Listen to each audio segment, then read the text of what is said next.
Rajinnya kau ni. Asyik baca buku je. Kau baca Pelang ke? Saya cuma nak belajar je. Tak kacau siapa pun. Kau ni poyo lah. Ini college bukan sekolah. Jangan berlagak sangat.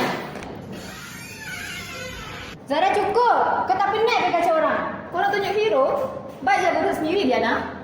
Kenapa awak buat asal macam ni? Saya tak pernah buat salah dekat awak pun. Kau patut tahu batas. Semua orang berhak rasa selesa kat sini.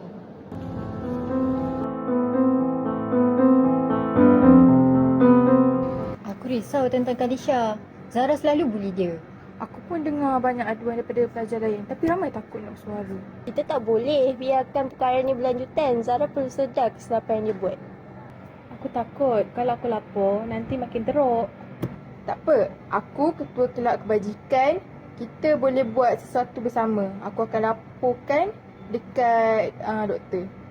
Kami semua ada untuk kau. Jangan risau, Kalisha.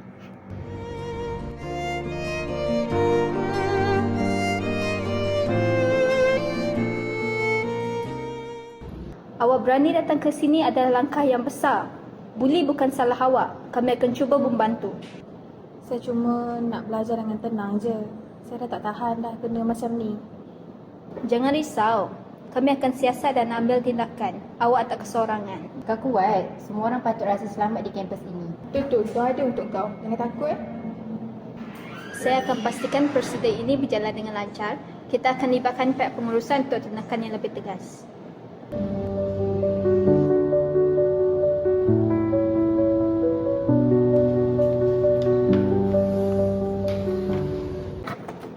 Saya dah terima laporan ini. Sebagai penasihat akademik, saya akan laporkan kepada pihak pengurusan. Dulu saya pun seorang pembuli, tapi saya berubah selepas dapat kaunseling. Kita kena bantu masa dan pembuli. Betul, kampus ni patut jadi tempat selamat untuk semua orang. Kita semua ada tanggungjawab. Saya setuju. Saya akan bawa benda ni nanti dalam mesyuarat pengurusan untuk tindakan segera. Kita juga perlu jalankan kempen kesedaran. Ramai pelajar tak tahu ke mana nak mengadu. Betul?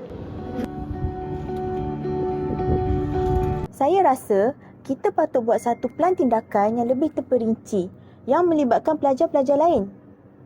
Betul, kita juga boleh libatkan alumni yang pernah alami situasi yang sama. Mereka boleh jadi mentor. Idea yang bagus. Kita patut adakan forum terbuka untuk semua pelajar berbincang tentang isu ini. Saya setuju. Saya akan sediakan satu rancangan khas dan akan bentangkan kepada pihak pengurusan.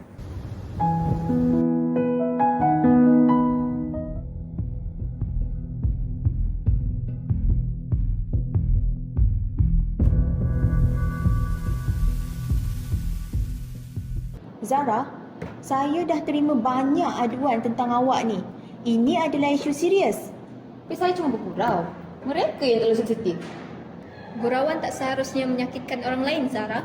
Ini dianggap bully dan ia melanggar peraturan kampus. Kau kena tahu efek ni dekat orang lain. Benda ni bukan boleh buat main-main.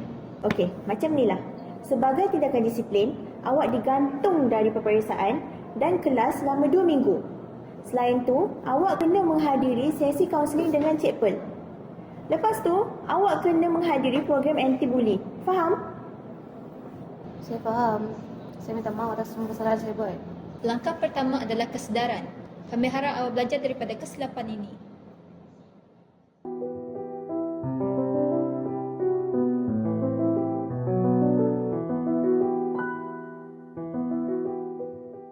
Aisyah, aku sebenarnya nak minta maaf. Apa benda yang aku telah buat kat kau. Aku cuba jadi orang baik. Saya maafkan awak. Tapi ingat, jangan buat dekat orang lain lagi macam ni tau. Kita semua patut saling menyokong, bukan menjatuhkan. Ini adalah peluang untuk kita berubah. Bully bukan sahaja melukai fizikal tetapi juga emosi dan masa depan. Di IPT, setiap pelajar berhak untuk belajar dengan selamat. Bersuaralah, ambil tindakan. Kita semua memainkan peranan dalam menghentikan bully.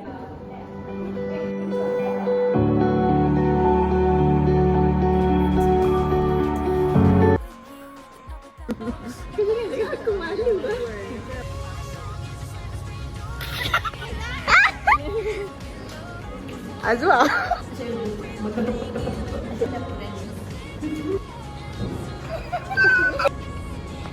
Apa lagi? Jangan Takut eh?